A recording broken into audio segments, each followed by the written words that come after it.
Tribunal Constitucional en transacción vista de la causa rol 3079, requerimiento de inaplicabilidad por inconstitucionalidad presentado por Inversiones CISAS S.A. respecto al inciso tercero del artículo 53 del Código Tributario. Tiene la palabra la señorita relatora Pilar Arellano.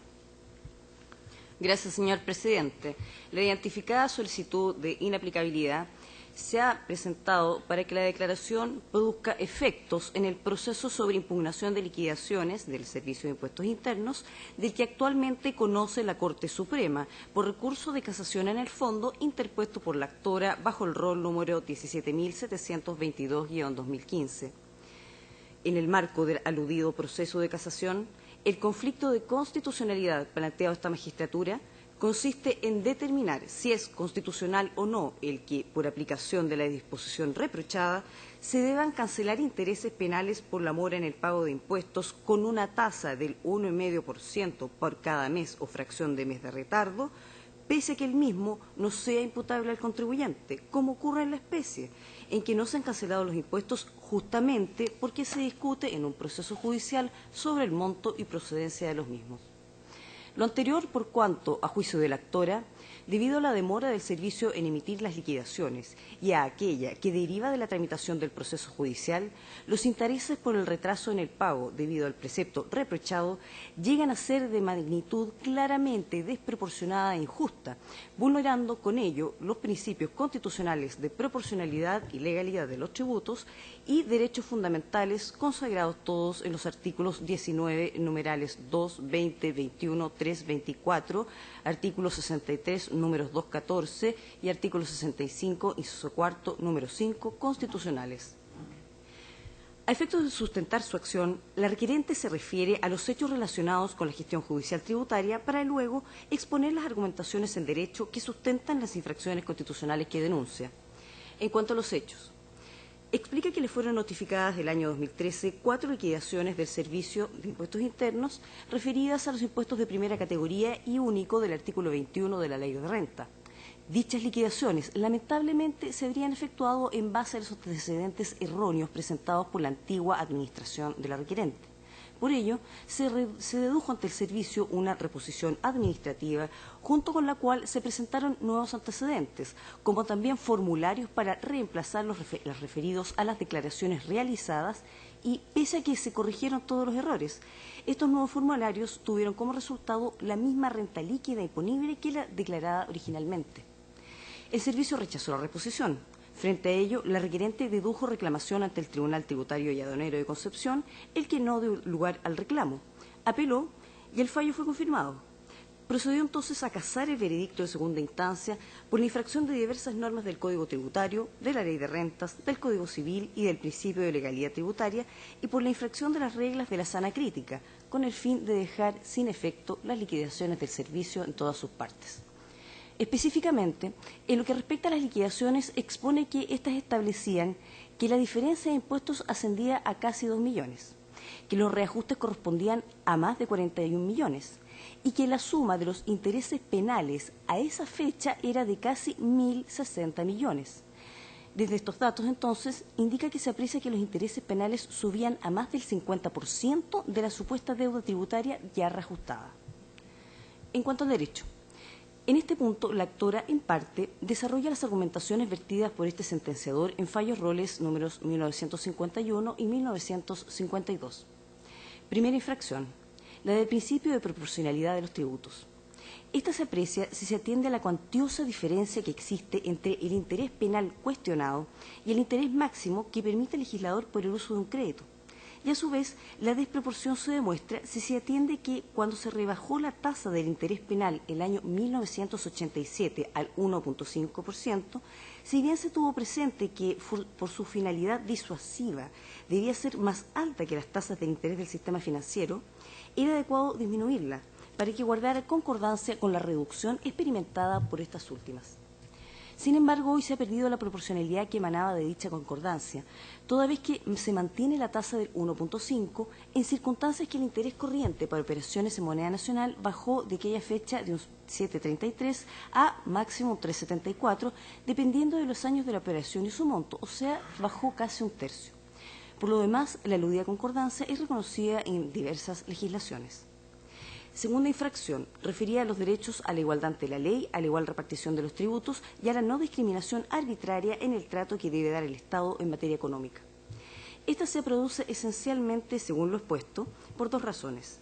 La primera, por cuanto, como se indicara, a diferencia del contribuyente de 1987, que pagaba una tasa de interés penal de 1.5 armónica con la de interés corriente, el contribuyente de hoy paga la misma tasa pese a que esta última tasa de interés corriente ha disminuido sustancialmente. Se hace entonces una diferencia entre contribuyentes.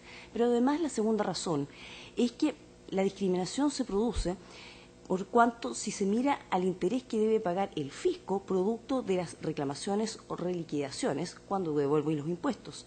Y esta tasa es de un 0.5, no de un 1.5. Tercera infracción, referida al derecho al debido proceso. Dicha vulneración se origina desde el momento en que, al elevarse tan desmesuradamente los intereses penales, producto del transcurso del tiempo en el que no se cancela el tributo por estar pendiente la impugnación judicial de su monto, que los contribuyentes prefieren no reclamar por temor a que la deuda tributaria se multiplique en términos excesivos y ruinosos. De esta manera, los intereses penales pasan a ser una sanción al ejercicio del derecho a la tutela judicial efectiva. En el caso suplite, ello no tiene justificación, pues en ninguna instancia se ha condenado en costas a la actora, costas que resultan ser, por lo demás, un disuasivo proporcionado, efectivo y justa contra la litigación temeraria. Cuarta infracción, el desconocimiento del principio de legalidad de los tributos. Esta se origina toda vez que los intereses penales se estarían aplicando respecto de impuestos resultantes de las liquidaciones que vulneran aquel principio, por recaer en hechos no gravados, como por ejemplo el que la requerente tiene establecimientos permanentes en el exterior, cosa, como se ha indicado, desvirtuada por los sentenciadores del fondo. Quinta infracción, vulneración del derecho de propiedad, la que tiene cabida toda vez que por los aludidos intereses desproporcionados, injustos y arbitrarios y excesivos, se ha disminuido notoriamente el patrimonio del contribuyente. Observaciones al requerimiento. En base a los razonamientos expuestos en sentencia ROL 2489 de este tribunal, el servicio formula sus descargos para respaldar el rechazo de la acción, que se sintetizan bajo los siguientes 6 argumentos. Primera argumentación. No es decisiva la gestión pendiente la aplicación del precepto reprochado, toda vez que ni en las instancias ni en sede de casación se discute sobre el monto de los intereses penales ni se aduce infracción del artículo 53 impugnado, cuestión que por lo demás importó la declaración de inadmisibilidad de un requerimiento respecto del mismo precepto ante esta magistratura e importó que ello fuera indicado en la sentencia definitiva ROL 2489. Segunda argumentación. No existe una infracción del principio de proporcionalidad tributaria. Lo anterior, si se aprecia que el interés penal es una sanción a la mora en el cumplimiento de la obligación tributaria, en tanto el tributo es de diversa naturaleza, puesto que tiene una finalidad recaudatoria y su pago se origina por incurrir en un hecho gravado según ley. A ello hay que agregar, por otra parte, que la obligación tributaria tiene su origen en la voluntad del legislador, al igual que el interés penal. En cambio, el interés referido a las operaciones de crédito en dinero tiene como causa la voluntad de las partes. Por todo lo dicho, las tasas de los intereses no son comparables. Más aún, si no se olvida que, conforme a la historia de la ley, los intereses penales deben ser más altos para evitar tanto el no pago de impuestos, o sea, para disuadir de dicha conducta, como para evitar que se prefiera pagar las deudas comerciales por sobre las fiscales. Tercera argumentación. No se infringe el principio de igualdad ante la ley. En primer lugar, porque además de estar en presencia de una comparación de intereses inviable, como se indicara, la actora hace argumentaciones del todo abstractas. En efecto, es cierto que el interés corriente sufre variaciones, pero ello nada dice, pues la igualdad no supone una limitación al legislador para establecer diferencias entre los contribuyentes y, a su vez, no explica el actor en qué situación se encuentra en el caso concreto que suponga que es objeto de un trato arbitrario o discriminatorio. Específicamente, no se infringe igualdad alguna porque los intereses penales se aplican a todos los que se encuentran en la misma situación, porque su historia demuestra que su cuantía debe ser elevada atendida a su finalidad disuasiva y coercitiva, como también de asegurar el cumplimiento de obligaciones fiscales ante las convencionales, porque mira a obtener una mayor recaudación fiscal para la satisfacción de necesidades públicas y porque se debe apreciar sin tergiversaciones la situación existente en el derecho comparado. En efecto, En otros países, si bien se guarda una concordancia entre los intereses penales y los intereses corrientes, cabe señalar que también en diversos países la situación es más gravosa. Se contempla la figura del recargo, además del interés penal, por lo que lo adeudado es mucho más excesivo que en el caso nacional. A lo anterior se suma que la tasa de interés del 0,5 con la que a favor del contribuyente devuelve el impuesto pagado indebidamente o con exceso, no dice relación con la finalidad constitucional de compelir al pago de tributos. Se trata del resultado de una operación aritmética que evita el enriquecimiento ilícito para el Estado. Cuarta argumentación. No se infringe el derecho a la defensa jurídica. En efecto, el contribuyente no pagó los impuestos en los términos del artículo 124 del Código Tributario. Pero cabe preguntarse, ¿se vio obligado a hacerlo? ¿Ha visto afectada su liquidez patrimonial? Sus argumentaciones no contestan las preguntas por ser del todo abstractas. Además, no se ha visto infringido en la especie el derecho a un comento, toda vez que en el caso sublite se ha hecho uso de todas las herramientas que el ordenamiento procesal le franquea para proteger sus intereses, y al utilizarlas la peticionaria nunca ha reclamado oportunamente del artículo 53 en sede judicial. Quinta argumentación. No se vulnera el principio de legalidad tributaria, puesto que si las liquidaciones se refieren o no al hecho grabado por el legislador, es una cuestión que deben resolver los jueces del fondo. Y si en sede judicial se determina que no procede la determinación impositiva fiscal por error referido a aquel hecho, entonces la inaplicabilidad carece de todo fin, porque no se pagarán intereses penales. Sexta y final argumentación. No se afecta el derecho de propiedad, pues además de todo lo expuesto anteriormente, es dudosa la alegada improcedencia de los impuestos determinados por el servicio. En efecto, estos han sido confirmados en 2 instancias judiciales, y a ello se suma que la peticionaria no ha demostrado hecho alguno que pruebe una pérdida patrimonial que afecte su ejercicio de la actividad económica o que los tributos o impuestos alcancen un carácter confiscatorio. Es cuanto puedo relatar, señor presidente. Muy bien, muchas gracias. Entonces, por la requirente, Inversiones CISA S.A., alega el abogado Rafael Osa hasta por 30 minutos. Tiene la palabra. Con la venia de su señoría excelentísima, alego en representación de Inversiones CISA, recurrente en estos autos sobre el requerimiento de inaplicabilidad por inconstitucionalidad de la norma del inciso tercero del artículo 153 del Código Tributario, que incide de manera decisiva en los autos sobre el recurso de casación al fondo caratulado de Inversiones CISA con el Servicio de Impuestos Internos, rol de ingreso corte 17.722-2005, en actual tramitación en la excelentísima Corte Suprema. Antes de entrar al fondo del asunto, su señoría excelentísima, en la relación y en la presentación del Servicio de Impuestos Internos, se ha cuestionado en definitiva la admisibilidad del requerimiento. Aquí claramente el Servicio de Impuestos Internos ha planteado que aquí no incide el precepto legal impugnado en la resolución del fondo del asunto. Consideramos, su señoría excelentísima, que lo anterior no es efectivo. Esta parte ha cuestionado en todo momento en los autos que están en actual tramitación en la excelentísima Corte Suprema, todas y cada una de las liquidaciones impugnadas y cada una de las partidas que forman parte de la misma. Dentro de ello, estos intereses desproporcionados, excesivos y tremendamente onerosos, que hoy día, su señoría excelentísima, son la subpartida más importante de las liquidaciones impugnadas. Al efecto, en la reclamación que esta parte interpuso, ha quedado claro, y tal como se señalaba en la relación, que lo reclamado en aquella impugnación es precisamente las partidas, todas y cada una de las partidas de la liquidación.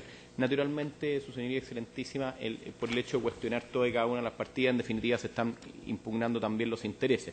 Con lo cual resulta evidente entonces que la aplicación o no del precepto legal impugnado tendrá una injerencia inmediata y directa en lo que resuelva en definitiva la excelentísima Corte Suprema. Y porque no estamos aquí su señoría excelentísima, en presencia, como ha planteado el servicio en sus alegaciones, que estemos tratando de inventar una tercera o cuarta instancia, como se ha deslizado. Aquí lo único que se persigue es que se declare inconstitucional el precepto legal impugnado, este artículo 53, inciso tercero del Código Tributario, porque efectivamente resulta la aplicación de intereses manifiestamente desproporcionados e injustos.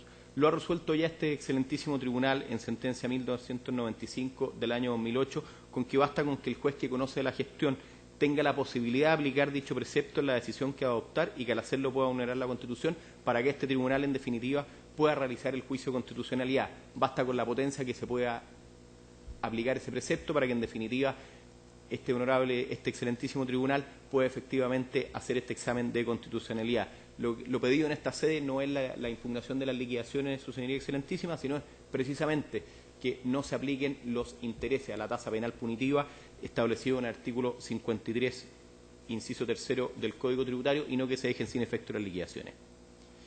En cuanto a las alegaciones de fondo, su señoría excelentísima, la relación dejó claro cuáles son las causales por las cuales hemos presentado este recurso, así que no volveremos con el detalle sobre las mismas. Lo que sí, aquí tenemos que estar claro que estamos frente a un tributo que resulta ser manifiestamente desproporcionado e injusto y, por lo tanto, vulnera la norma del artículo 19, número 20, inciso segundo de la Constitución. Lo primero que corresponde dilucidar es una de las alegaciones al servicio, es determinar si el interés penal tributario es efectivamente o no un tributo. El servicio ha afirmado que el interés penal tributario no es un tributo, ya que su finalidad no es recaudatoria, sino que es sancionatoria. Por lo tanto, al no ser un tributo, difícilmente podría aplicarse la norma del artículo 19, número 20 del inciso segundo de la Constitución. Pues bien, su señoría excelentísima, somos absolutamente de la opinión contraria. En la forma en que está concebido el interés penal tributario en el precepto legal impugnado y de acuerdo a la historia fidedigna de la ley, nosotros entendemos que el interés penal tributario es un tributo. Lo accesorio sigue la suerte de lo principal, y acá hay un importante fallo de este excelentísimo tribunal en causa Rol 2489, donde así lo ha resuelto. Si me permite leer 2 líneas nada más, dice: 20º, que el monto que resulta de la aplicación del interés penal establecido por el inciso tercero del artículo 53 del Código Tributario debe ser considerado un tributo. Una de las consideraciones que tuvo este excelentísimo tribunal en aquel entonces para determinar que la aplicación del interés penal tributario era efectivamente un tributo fue la historia fidedigna del establecimiento de la norma. Despejado entonces, su señoría excelentísima, el primer elemento, que la aplicación de este interés corresponde a un tributo, tenemos que abocarnos a si este tributo es o no manifiestamente desproporcionado o injusto. El diccionario de la Real Academia de la Lengua nos dice que es lo que se entiende por desproporcionado aquello que no tiene la proporción conveniente o necesaria, y siendo la proporción la correspondencia debida de las partes de una cosa con el todo o entre cosas relacionadas entre sí. Bueno, pues bien, tenemos que aterrizar esto a nuestro caso concreto.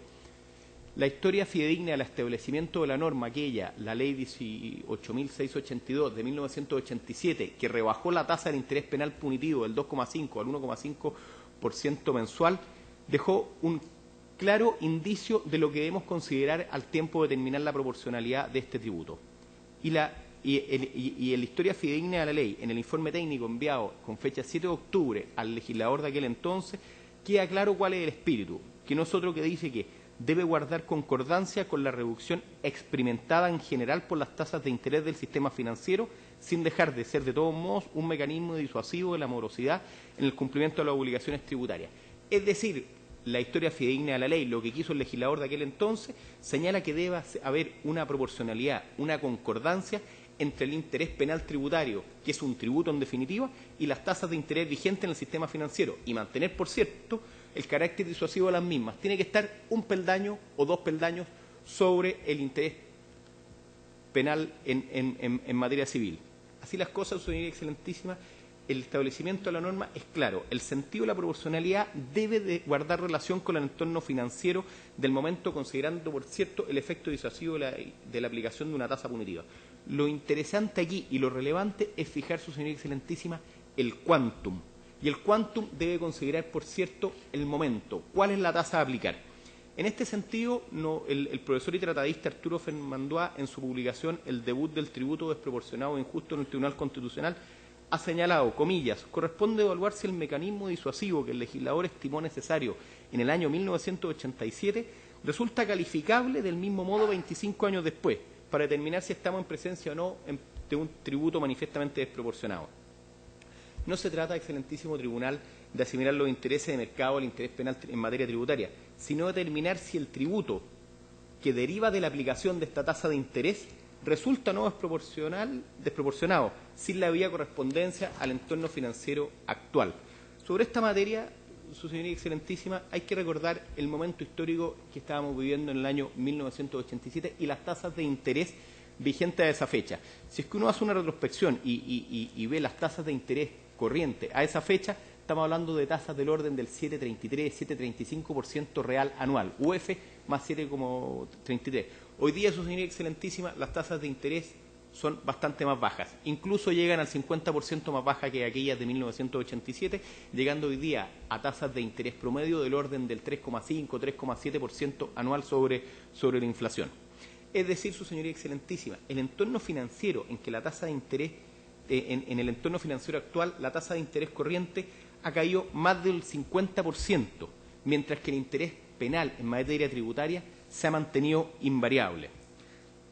Por lo mismo, su señoría excelentísima, en importantes sentencias, recaídas en los autos ROL 2849, el considerando 29, este excelentísimo tribunal ha señalado que esta razonabilidad económica, en línea de principio, debe tener la suficiente ductilidad para ser disuasoria y a la vez estar sobre una línea de mercado esencialmente fluctuante. El razonamiento del tribunal ha sido sumamente claro. Debe existir, para que exista proporcionalidad, debe existir una clara racionalidad económica y correspondencia entre el mercado financiero a la fecha respectiva, al lograr que se trata de un mercado, de una línea de mercado esencialmente fluctuante, para que el carácter disuasivo del mismo se ubique sobre la media. La proporcionalidad debe estar entonces dada, su señoría excelentísima, por las condiciones del entorno, las condiciones del momento, el momentum. La norma cuya aplicabilidad solicitamos en este requerimiento, señoría, consideramos que no pasa el triple test de proporcionalidad determinado por el Tribunal de Idoneidad, Necesidad y Mandato de Ponderación, materia respecto a la cual no queremos explayarlos porque el Tribunal conoce perfectamente. En concreto, señoría excelentísima, en el caso que nos ocupa, la tasa de interés que se pretende y que puede aplicar el juez es de un 18% sobre la inflación. ¿Es proporcional ese interés a la realidad actual del mercado financiero chileno cuando los rangos de las tasas actuales son inferiores al orden del 4%? Claramente no, su señoría excelentísima. La tasa de interés del artículo 53, inciso 3 del Código Tributario, ya no guarda relación alguna con los intereses vigentes en el sistema financiero a la fecha actual. Es tan manifiestamente desproporcionado esta tasa de interés que si se llegara a aplicar en el mercado financiero, aquel que la aplica, su señoría excelentísima, no nos cabe duda que sería condenado por usura. Al tratarse, pues, de un tributo manifiestamente desproporcionado, consideramos también, su señoría excelentísima, que vulnera el derecho de propiedad de mi representado garantizado en el artículo 19, número 24 de la Constitución, puesto que en definitiva resulta ser absolutamente confiscatorio. Hay que recordar, como este tribunal bien sabe, que para que los tributos no sean confiscatorios, el poder impositivo debe ser ejercido de buena fe y guardando siempre sujeción a los principios constitucionales a los cuales no me he referido anteriormente, principalmente la proporcionalidad.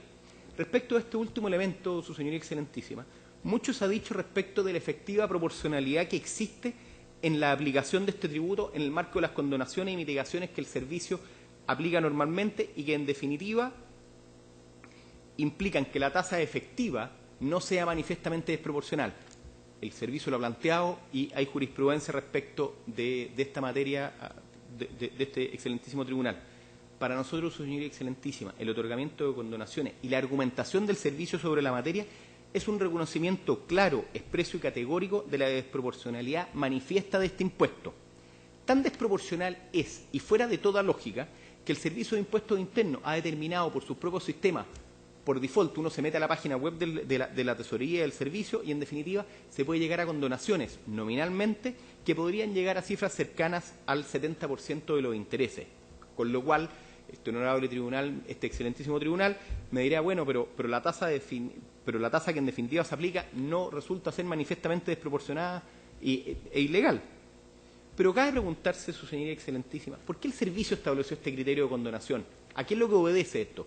Lo ha fijado, ¿por qué? Porque el servicio reconoce, expresa y categóricamente que la tasa punitiva en materia tributaria escapa manifiestamente de los principios de proporcionalidad y justicia, que son los pilares fundamentales del establecimiento de estos tributos.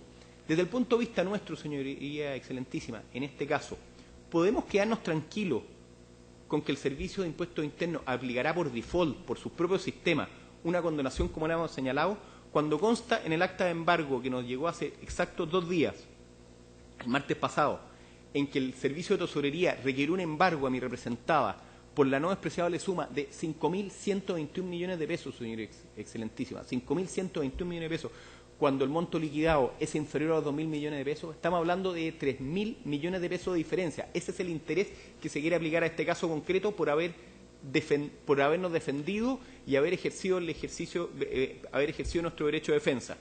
Claramente, señoría, la respuesta es no. En materia tributaria no podemos depender de la decisión del funcionario de turno. Sabemos positivamente que hay cambios de gobierno en Chile cada 4 años y los juicios tributarios se extienden en más de 4 años. ¿Qué es lo que pasa si es que hay efectivamente un cambio de criterio el día de mañana con las condenaciones y en vez de ser el 70 es un 20, un 30% o en definitiva en el afán recaudatorio que tiene actualmente el Servicio de Impuestos Internos se extinguen estas facultades de condonación? A eso, su señoría excelentísima, no podemos estar expuestos y en este caso concreto estamos realmente expuestos a la decisión arbitraria de la Administración. Por lo mismo, lo impugnado en este caso en particular es la aplicación del inciso tercero del artículo 53 del Código Tributario que establece el interés penal tributario y no el actual funcionario o administrativo del servicio.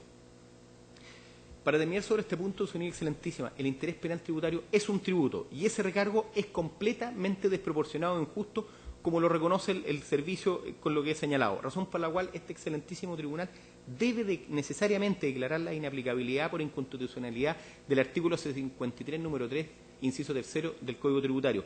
Pero lo anterior, su señoría excelentísima, no implica que esto se trate de gratuidad. Aquí no estamos hablando que no se puedan cobrar intereses, sino que lo que estamos pidiendo es que se declare la inaplicabilidad de esta norma por inconstitucionalidad. Para el improbable evento en que la Corte Suprema decida no acoger nuestras reclamaciones, pues bien, el monto liquidado, ese impuesto, se va a hacer cierto y sobre ese monto hay que hacer impuestos. No se trata de gratuidad, de aquella, nosotros entendemos, y así lo han entendido algunos miembros de este excelentísimo tribunal, la gratuidad no se presume en la operación de crédito de dinero y tratándose de interés tributario nosotros consideramos que rige el mismo principio. En este sentido compartimos absolutamente el criterio de un voto de minoría de los ministros Raúl Bertensen, Francisco Fernández, Carlos Carmona y Gonzalo García en la sentencia recaída en los autos 1951-1952 del 2011, que en sus considerandos 49 y 50 señalan, comillas, 49, que la gratuidad no se presume en una operación de crédito de dinero y tratándose de un interés tributario, rige el mismo principio. Considerando 50, que aquí sí existe una regla legal aplicable como el principio general de la legislación en materia de interés, con posterioridad a la declaración de inaplicabilidad del inciso tercero del artículo 53, que es el artículo 16 de la ley 18.010, que dice que el deudor de una operación de crédito de dinero deberá intereses al interés corriente. Consecuencia de lo anterior, su señoría excelentísima, estamos pidiendo derechamente que, por tratarse de un tributo desproporcionadamente, que resulta ser manifiestamente desproporcionado e injusto, se declare la inadmisibilidad a este caso concreto. El segundo fundamento de nuestro requerimiento, señoría excelentísima, es el principio de igualdad y de no discriminación arbitraria. Este fundamento tiene dos variantes: la igualdad ante la ley y la discriminación arbitraria que debe dar el Estado y su organismo en materia económica. En cuanto a la igualdad ante la ley, su señoría excelentísima, aquí queremos volver un poquitito a la historia fidedigna de la ley. La historia fidedigna de la ley señala claramente en el mensaje que debe guardar la aplicación de la tasa de interés punitivo, debe guardar concordancia con la reducción experimentada en general por las tasas de interés del sistema financiero. Esa es la historia fidedigna de la ley. Y hoy día se pretende aplicar la misma norma de interés punitivo a dos contribuyentes que se encuentran en absolutamente distintas circunstancias. El entorno financiero actual es absolutamente distinto al entorno financiero de 1987. Todos los miembros de este excelentísimo tribunal vivieron perfectamente esos años, saben las condiciones de tasa de interés. Yo me acuerdo cuando comentábamos en ese tiempo las tasas de interés que se cobraba en el mercado financiero para los créditos hipotecarios, que es bastante menor que el interés corriente, pero en definitiva me acuerdo cuando mi papá contrató el crédito hipotecario de la casa que tenía una tasa de UF más 14, 15%. Ese era el mercado financiero de aquel entonces. Hoy día, su señoría excelentísima, basta abrir el diario para encontrarse con ofertones del Banco del Estado, del Banco BBVA, con créditos que son UF más 3, 3,5%. Ese es el entorno financiero actual, su señoría excelentísima. Y, en definitiva, la vara con que se quiere medir a aquel contribuyente con el de hoy día no puede ser la misma, toda vez que eso vulnera efectivamente el principio de igualdad ante la ley. En cuanto a la no discriminación arbitraria en el trato que debe dar el Estado y sus organismos en materia económica, nuestro reclamo es sumamente simple, señoría excelentísima. Si yo me atraso en el pago de impuestos, una vez que estén determinados, que aquí ni siquiera están determinados, pero una vez que me atraso, debo pagar un 1,5% de interés mensual sobre IPC. Desproporcionado e injusto. A su vez, el fisco de Chile, si es que yo le pago un impuesto que resulta ser indebido, y después para pedirle que me lo devuelve con UF más 0,5%. Hay equidad entre la norma que estamos pidiendo nosotros en la impugnación y la norma que faculta al fisco a devolver la plata que uno paga anticipadamente con un 0,5% mensual. Nosotros consideramos que no, su señoría excelentísima, y eso es lo que pedimos y por lo mismo pedimos que se declare por una discriminación en el trato que preste el Estado en esta materia la inaplicabilidad de este precepto en particular a nuestro caso en particular. Esta discriminación ya ha sido resuelta, señoría excelentísima, por ustedes, que en sentencia 1951 y 1952 del 2011 fijaron considerando 21º la siguiente doctrina, que si se considera que los tributos deben volverse debidamente reajustados, de modo que se conserve su valor cuando se paguen, ello no guarda relación con el caso inverso, cuando el Estado restituye el monto de la multa enterada y a posteriori declarada improcedente, pero solo el interés del 0,5% por cada mes completo, tal como preceptúa el artículo 57 del Código Tributario, lo cual da cuenta de una absoluta situación de inequidad planteada este tribunal. El tercer fundamento de nuestro requerimiento, su señoría excelentísima, es el derecho a defensa jurídica. Acá, en definitiva, el otro día comentábamos esto con uno de los socios de nuestro estudio, lo difícil que le resulta al abogado hoy día brindar una correcta asesoría jurídica a nuestros clientes, sobre todo en un ambiente como el chileno actual, que vamos a enfrentar el próximo año una reforma tributaria que es gigantesca respecto de lo que había estado vigente en los últimos 30 o más años, su señoría excelentísima. Entonces, ante esta definición resulta sumamente difícil prestar una asesoría. Vemos, por un lado, un extremado interés y celo recaudatorio en las fiscalizaciones que están haciendo los funcionarios del Servicio de Impuestos Internos. Pero, por otro lado, nos resulta sumamente difícil recomendar a nuestros clientes que ejerzan su legítimo ejercicio de defensa. El inhibidor que establece la norma del artículo 53, inciso 3 del Código Tributario, es gigantesco. Muchos contribuyentes que tienen todo el derecho a reclamar ante una actuación arbitraria del Servicio de Impuestos Internos y la autoridad impositiva, prefieren no hacerlo, por temor a que, producto de retraso del tiempo que demora en resolverse el asunto, su supuesta deuda se multiplique y aumente en términos excesivos, desmesurados y ruinosos por la aplicación de estos intereses desproporcionados e injustos. Es lo que nos ha pasado a nosotros en este caso, señoría excelentísima. En el caso puntual nuestro, la liquidación fue por 1.941 millones de pesos, más o menos, y hoy día, tal como está acreditado en autos, con el acta de embargo que acompañamos de hace 2 días atrás, nos están cobrando 5.100 millones de pesos. O sea, está en juego hoy día más del 60% de intereses. Esto, su señoría excelentísima, consideramos restringe claramente el legítimo derecho de defensa que tenemos. Pero no nos ahondemos en este tema, que en definitiva es un tema de políticas públicas que tiene que resolver el Congreso a iniciativa del Presidente de la República.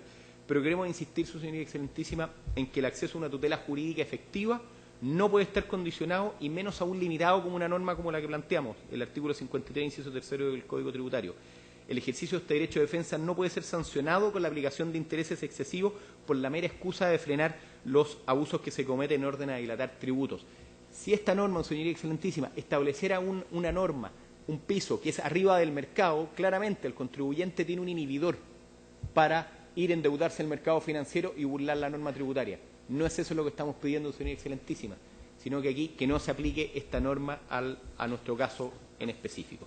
En cuanto al principio de legalidad, su señoría excelentísima, y como bien dice el Servicio de Impuestos Internos, esto puede ser una materia que se discute en la excelentísima Corte Suprema, pues en definitiva va al fundamento mismo de las liquidaciones.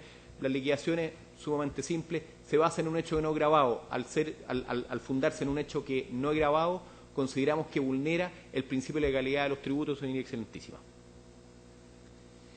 Y para terminar, su señoría excelentísima, queremos insistir que aquí lo que se está reclamando y requiriendo la intervención de ustedes es que se declare la inaplicabilidad por inconstitucionalidad de la norma del artículo 53 inciso tercero del Código Tributario, ya que al hacerlo, ¿por qué? Porque esta norma permite la aplicación de intereses de un tributo que resulta ser absolutamente desproporcionado e injusto, que no reconoce la realidad del momento ni el entorno financiero en que ellos se aplican, no reconoce el momentum. Y como lo ha determinado este excelentísimo tribunal, para la determinación de este tributo debe establecerse el momento y el quantum debe guardar relación con el momentum. Por lo anteriormente expuesto, su señoría excelentísima, solicito derechamente se declare la inaplicabilidad de la norma impugnada, que es el artículo 53, inciso tercero del Código Tributario. Muchas gracias. Gracias a usted. En segundo lugar, por la parte requerida, el Servicio de Impuestos Internos, alega el abogado Manuel Hernández, hasta por 25 minutos. Tiene la palabra. Muchas gracias.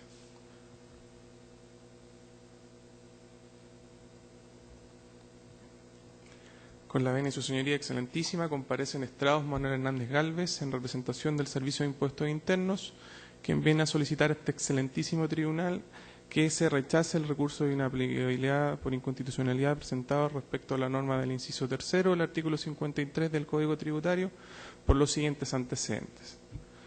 Como primer punto, esta parte señaló en su escrito de vacuo traslado respecto a la admisibilidad de este requerimiento que consideramos que no se cumplen los requisitos de admisibilidad del mismo en relación a que en relación con los antecedentes de la gestión pendiente, la norma legal impugnada no ha de tener aplicación o bien no va a resultar decisiva en la resolución del asunto.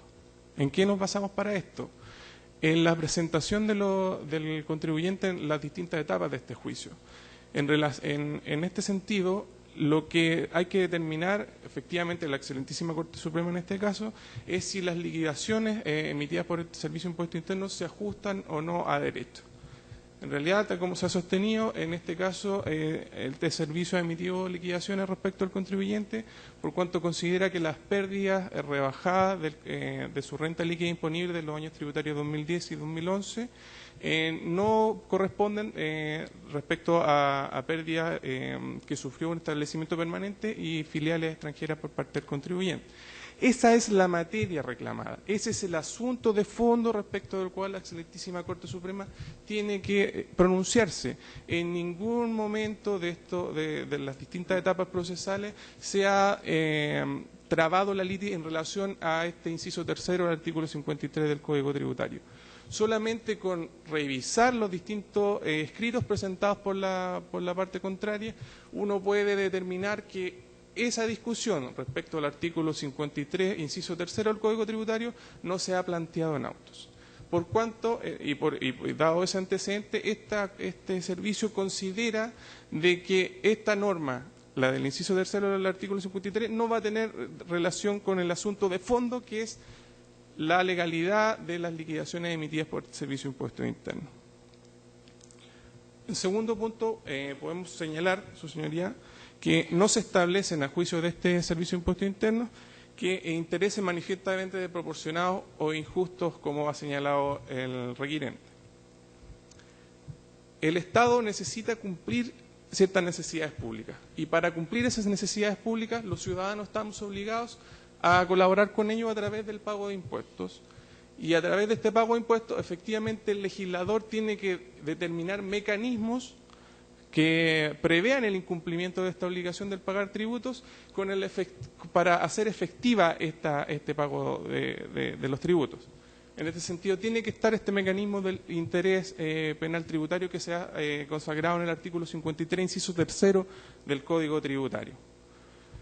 En este sentido, esta parte sostiene de que ese interés penal tributario tiene un carácter sancionador, por cuanto, en primer término, se tiene que determinar la obligación tributaria, que es el pago del impuesto, y una vez que se incumpla esta obligación por parte de los ciudadanos, los contribuyentes, de pagar el tributo, se genera este interés penal tributario del artículo 53. Entonces, es distinto el carácter. Esta parte ha sostenido que efectivamente no cumple las características clásicas de un tributo, porque el tributo tiene una naturaleza contributiva y este interés tiene una naturaleza sancionadora.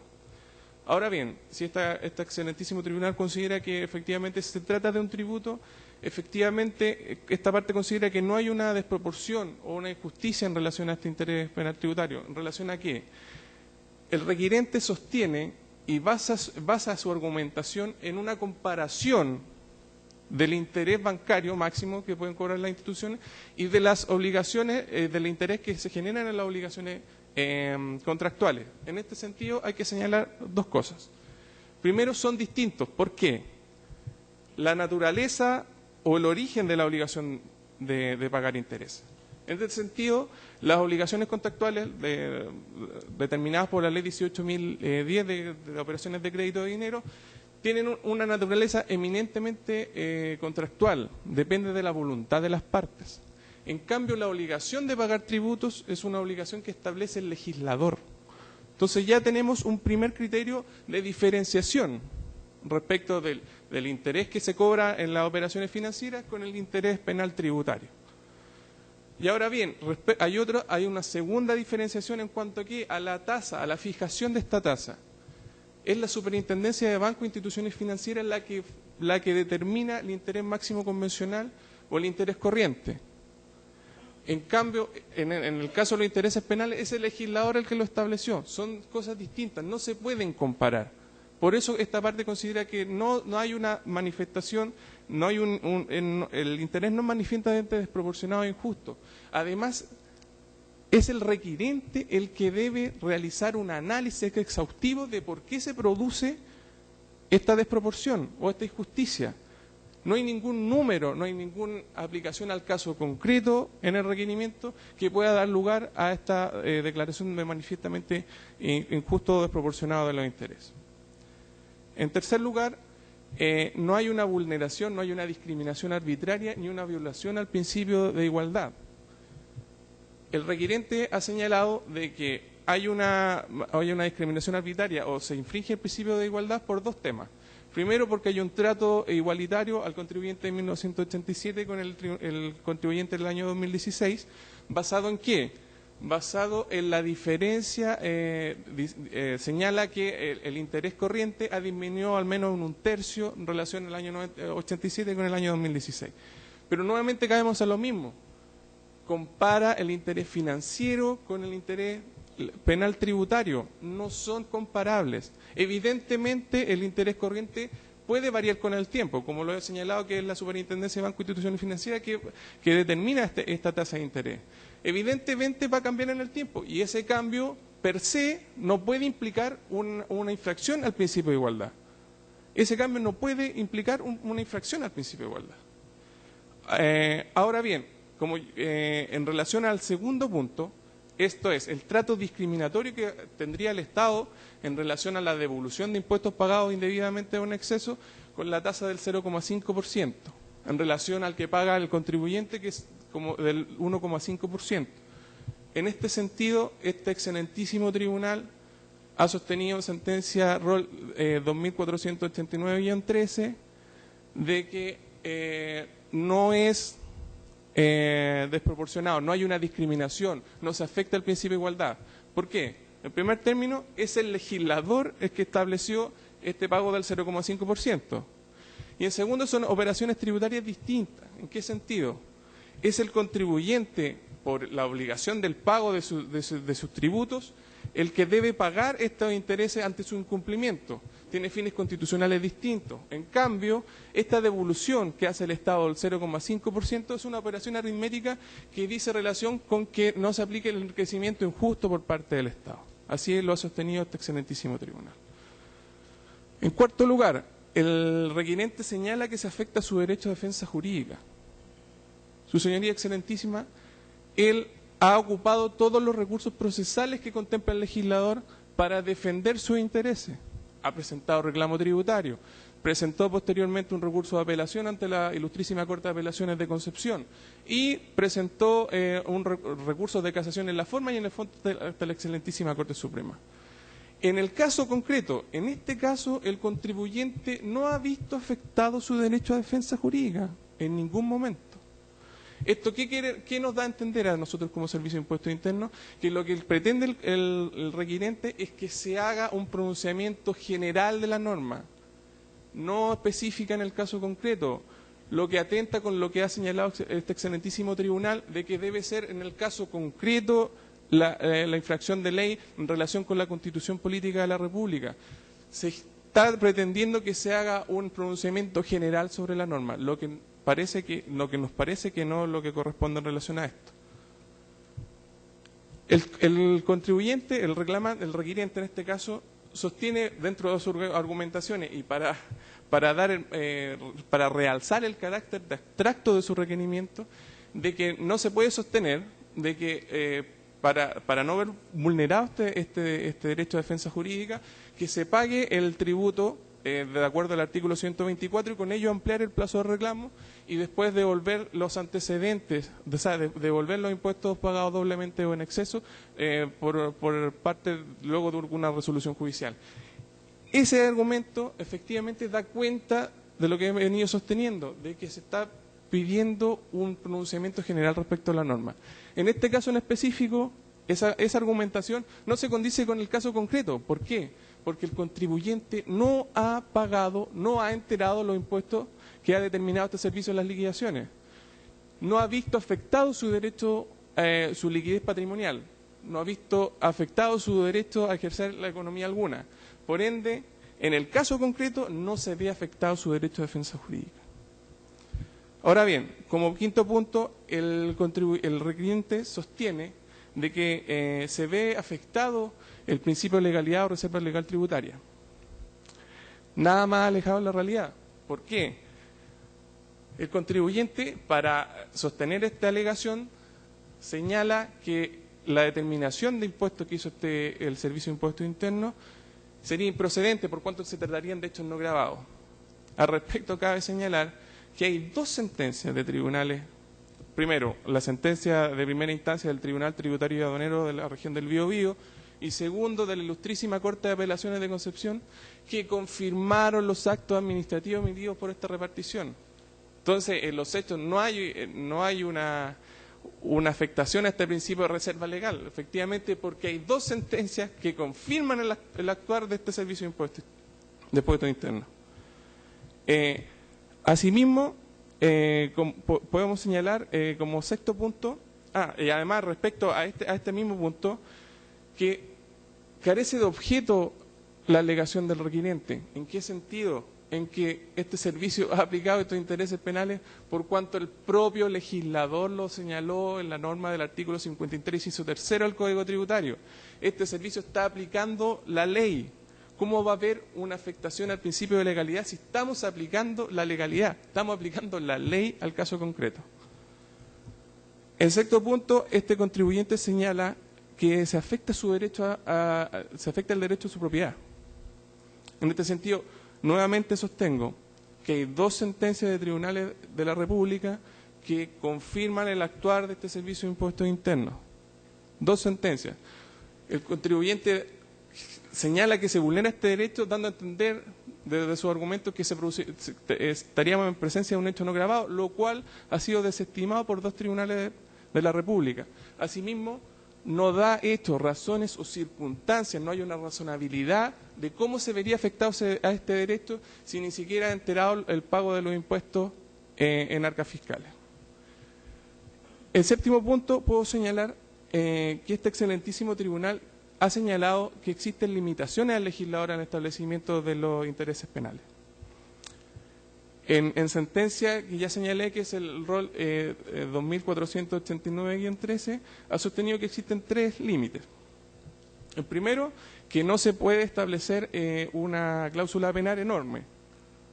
En este sentido, según el artículo 56, hay condonaciones parciales y totales, por lo cual no hay una cláusula penal enorme. En segundo punto, señala de que no puede establecer reglas que determinen un delito de usura. En este caso no puede haber delito de usura si es el propio legislador el que establece el interés penal tributario del 1,5% y este servicio ha actuado plenamente conforme al principio de legalidad. Y tercero, tiene que haber una razonabilidad económica respecto de esta interposición de los intereses penales. Y en este sentido es el requirente quien tiene que señalar cómo se ha visto vulnerado alguna de estas tres limitaciones. En el caso concreto no ha señalado, de acuerdo a sus argumentos de que el interés bancario sería distinto, sería muy diferente al interés penal, no ha señalado la tasa de interés que se hubiera aplicado si es que lo hubiese pedido este dinero por algún préstamo en el mercado financiero, la capacidad económica del deudor. Hay distintos factores que hay que considerar y lo que no se ha hecho, no hay ningún número, no hay ningún razonamiento en este sentido en el requerimiento presentado. En octavo punto puedo señalar que hay criterios para determinar la razonabilidad, la proporcionalidad o justicia de este mecanismo. En este sentido, este excelentísimo tribunal ha señalado que también hay tres factores. Primero, las tasas de interés respecto del derecho comparado. Esta es una materia de verdad que no reviste mayor análisis por cuanto son situaciones muy disímiles, pero podemos señalar que el interés penal contemplado en el derecho chileno llegaría al 18% anual y en el concierto latinoamericano hay distintos países como Uruguay que parten en un 12% y Argentina que termina en un 36%. Solamente quería acotar en este punto, respecto a este punto, que hay legislaciones que contemplan además del interés penal un recargo, como en México, donde se ve que la situación sería menos benévola que la que contempla el legislador acá. En segundo, como segundo criterio, las determinaciones de la autoridad administrativa. En este caso, como señalé, es la Superintendencia de Bancos e Instituciones Financieras la que determina el interés máximo convencional e interés corriente. En este caso en específico, como señalé, el contribuyente no ha señalado, no ha sostenido cómo en el caso concreto se ve afectado su derecho de propiedad o que este tributo sea manifiestamente desproporcionado e injusto en relación con el sistema financiero. Y en tercero, hay mecanismos de corrección, tal como ha sostenido el requirente en este caso, que este excelentísimo tribunal ha sostenido que son dos, que sería el inciso quinto del artículo 53 en relación cuando el retardo en el pago haya sido imputable a un hecho por parte del servicio de impuesto o de tesorería en donde no se cobran los intereses penales, y también las tasas de condonación que este servicio ha hecho en relación a las multas e intereses penales que respecto al año 2012 y 2013 bordean el 70%. El noveno punto, me gustaría detenerme en relación a las consecuencias de la inaplicabilidad de la norma en relación con la condonación de intereses. Si seguimos el razonamiento que está sosteniendo el requirente, se determinaría que no hay obligación de pagar intereses. Esta exhibición del pago de intereses pugna con diversas normas del ordenamiento jurídico y trae consecuencias que no pueden ser aceptadas. Este excelentísimo tribunal ha sostenido, en voto de minoría en causa 1951-1952-2011, de que no se pueden producir. Es el legislador el que debe establecer las condonaciones. Efectivamente se establecen. Es una facultad que forma parte de los directores regionales de acuerdo a la ley según el artículo 6 del Código Tributario. Este excelentísimo tribunal no puede crear una ley en este sentido. ¿Qué pasa si se declara inaplicable el precepto? ¿Cuál es la tasa que se le aplicaría de interés penal tributario al contribuyente? No puede ser cero, efectivamente, porque este mismo tribunal ha señalado que la gratuidad no se presume en las operaciones de crédito de dinero. ¿Será cero?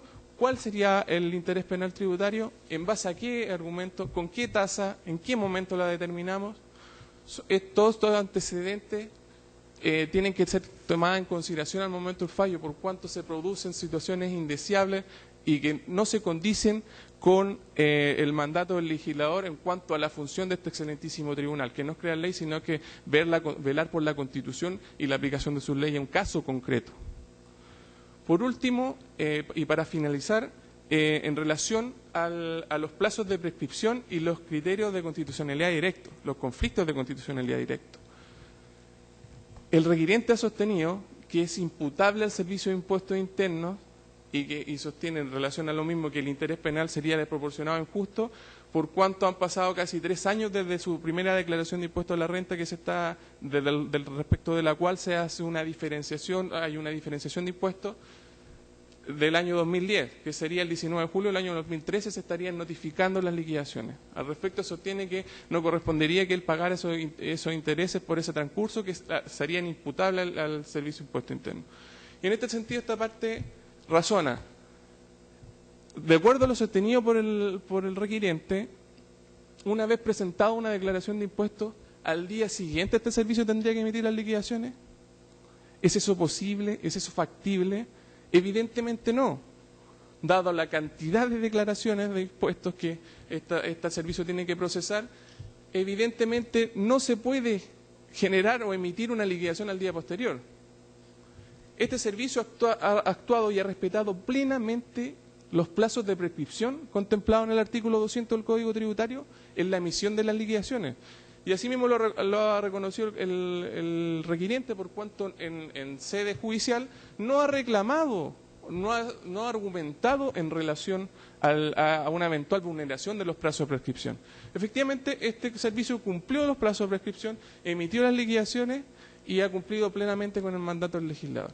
Y por último, en relación al conflicto de constitucionalidad directo, este excelentísimo tribunal ha señalado que para que sea plausible la acción de inaplicabilidad, tiene que haber un conflicto de constitucionalidad directo. La norma legal impugnada tiene que estar en estrecho desacuerdo con la Constitución. No puede ser este requerimiento no puede estar fundado en una interpretación diversa de lo que hacen los tribunales ordinarios especiales. Tiene que haber un conflicto directo de constitucionalidad entre la norma y la Constitución, lo que en este caso, en el caso concreto y de acuerdo a los antecedentes presentados y ventilados durante esta tramitación, no se vislumbra ningún conflicto de constitucionalidad directo, donde uno señale o sostenga que puede darse lugar a esta acción de inaplicabilidad. Por todos estos antecedentes, vengo a solicitar a este excelentísimo tribunal que se rechace el reclamo de inaplicabilidad respecto al inciso tercero del artículo 53 del Código Tributario con costas. Bien, muchas gracias. ¿Alguna pregunta, señores ministros, señores ministros? Ministro Pozo.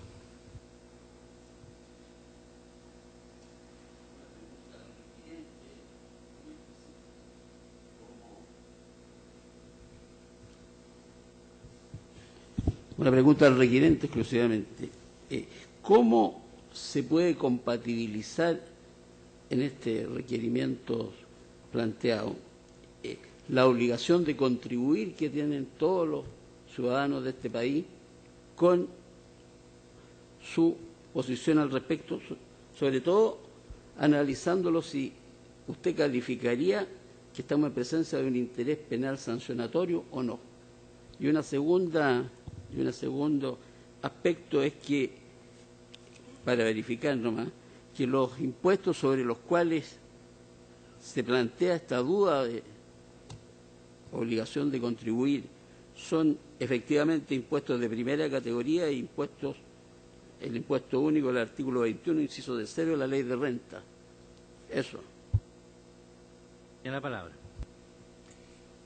Para aclarar la segunda de sus dudas, su señoría, se trata de impuesto de declaración de primera categoría y no se generó una obligación tributaria previamente tal, sino que en definitiva aquí, a ver, el tema es sumamente técnico, la interpretación tributaria que tenía el Servicio de Impuestos Internos con anterioridad a esa fecha respecto de las sociedades filiales en el exterior o establecimientos permanentes, señalaba en definitiva que no existían las sociedades unipersonales porque en la legislación chilena no se reconocían. Esto era una inversión de sociedades no me acuerdo si en Panamá o en la isla o en la isla Vírgenes Británicas, entiendo que en la isla Vírgenes Británicas.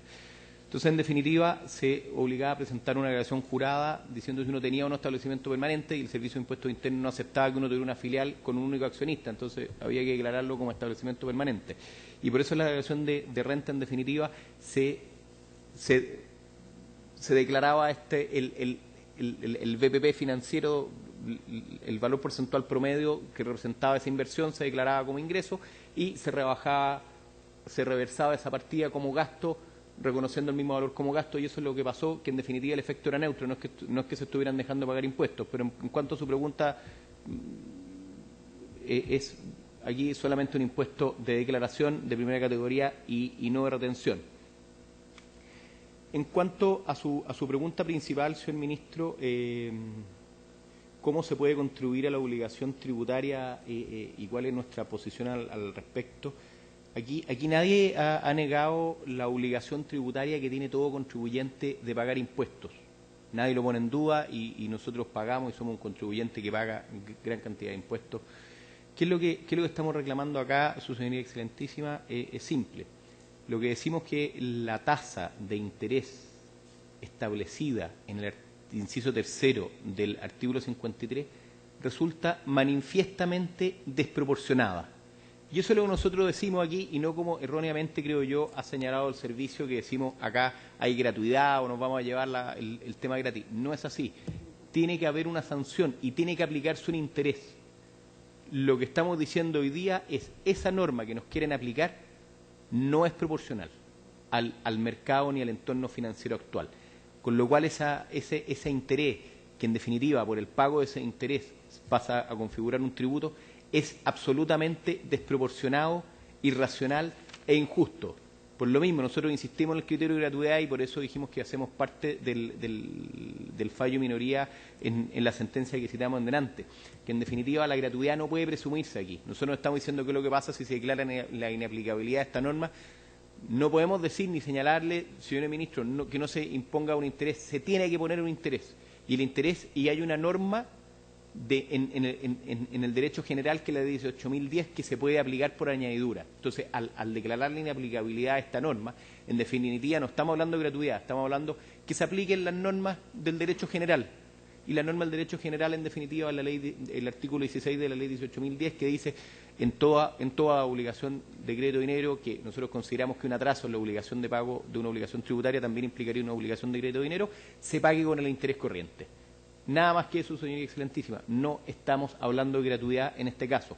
Tenemos que pagar y si es que se condena en definitiva, la Corte Suprema resuelve que las liquidaciones fueron bien efectuadas y se ajustan a derecho, se deben aplicar intereses. Y ese interés hoy día es el interés de la ley 18.010 por la declaración de inconstitucionalidad que creemos deberá hacer este excelentísimo tribunal de la norma impugnada. Gracias. ¿Alguna otra pregunta? Ministro Letelier.